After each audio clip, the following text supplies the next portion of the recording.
Hi everybody, I'm Angie Bailey, And I'm Aurora Newton. and this is Ask the A Team Hello. at a different location. We are at a different location. Yay! Yay! We thought we'd mix it up a little bit. Yeah, so we're at my house. Yeah. One of the many locations in my house. We're trying to get stained glass in the background, but it's a little bright outside today. It's so way too bright. You would have seen the bright. And you would have seen the stained glass, and that was it. And then Yeah. we were just mere Even that shadows. would Which have been I don't know. That might have been good. Been Yeah, good. cool. So yeah. Just voices in the dark. Well, today we want to talk about something that is, I don't know, we're more going to have a discussion about it. Yeah, it's edgy. It's edgy. And so we're not even saying that we have all the answers to it, but it's something that we just need to stir discussion on. And discussion has been stirred on a lot lately. Yes. Across the world. Right. I recently posted something on social media about, why women should be in leadership. And, it was kind of a baiting kind of title. And then, it stirred a lot of really interesting conversations. Yeah. And one of the most interesting that it stirred with me, and it's not even just a focus on women in ministry at all. It's just sometimes when people speak into something that they can't possibly have ever experienced in their life. Right. And it's like, and I appreciate the dialogue. Right. Right. It's important. And it's important to have the dialogue, but to come in when you haven't experienced what it's like to be discriminated against, and especially in that particular way, but in any way, and then come in and speak into something like it's really not a big deal, when it's easy to say it's not a big deal if you've never experienced it. Yeah. And when you're talking about that, all I could think of is childbirth and how I've heard, and again, not slamming men, but I've heard men talk about, like, oh, well, that's as painful as passing a kidney stone or,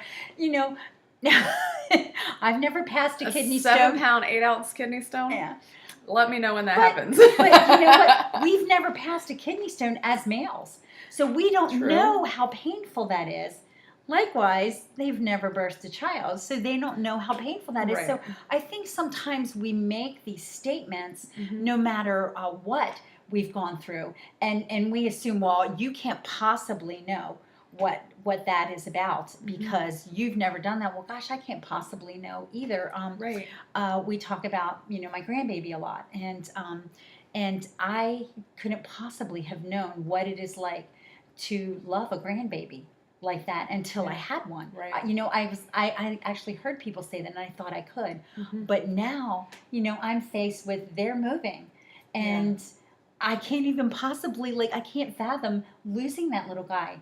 Yet there's someone that I know right now that literally their baby is on life support, and they don't know if they're going to have that child or not. Yeah, so it just, we talk about it all the time, perspective. Perspective is it's so important to not judge other people, especially if you can't possibly have the perspective.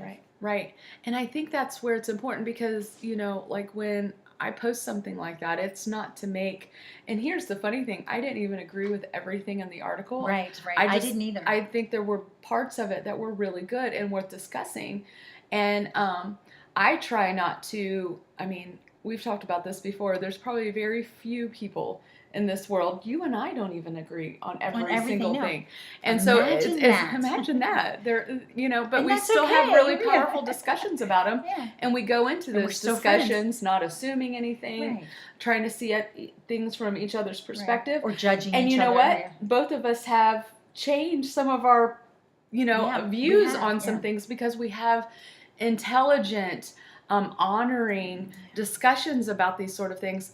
So that would be my encouragement is regardless of what it is, regardless of the topic, if you've never experienced any of the situations that are around it, just go in there and with a learning attitude, with an honoring attitude saying, oh, I didn't realize that this was an issue because sometimes you don't know until you know, right?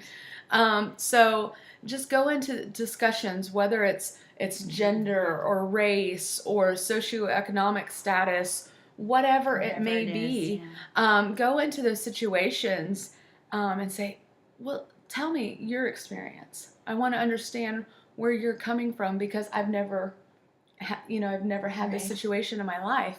And so when you can come into something from an honoring position like that, you know, my mom always said, you know, honey attracts more flies than vinegar. More flies with honey than vinegar. My mom said that too. So those words that you choose to use, you know, if I came in and said to you, you know, well, you can't possibly, you know, and I made these blanketed statements that were so definitive, and well, how do you know, where is that coming from?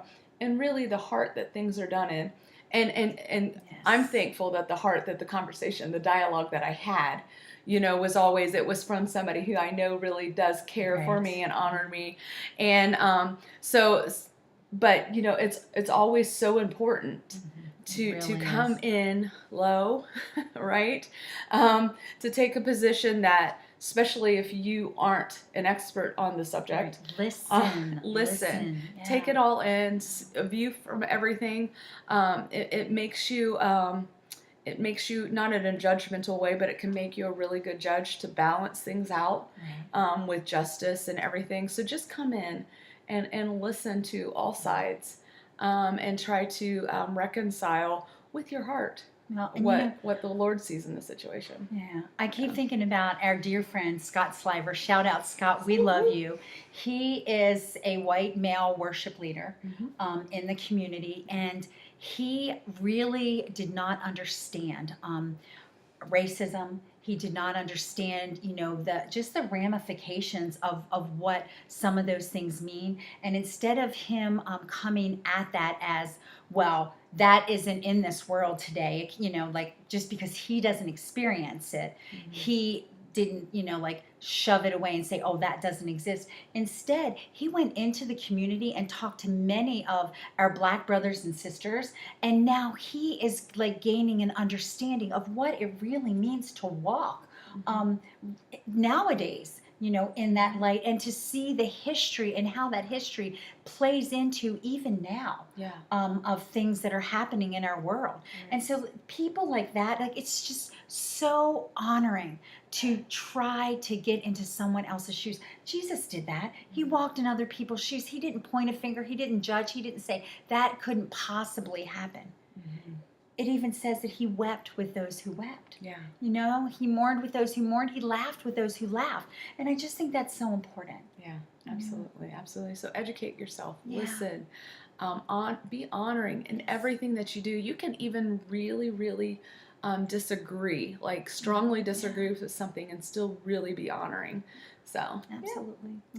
Well, thank you for joining us. Yes, thanks, guys. If this has helped you in any way, or at least stirred a conversation, or if you've had any experiences of what is helpful for you in tough circumstances, please like or share, and please comment. And don't forget to follow Ask the A Team. Bye, guys. Bye, guys.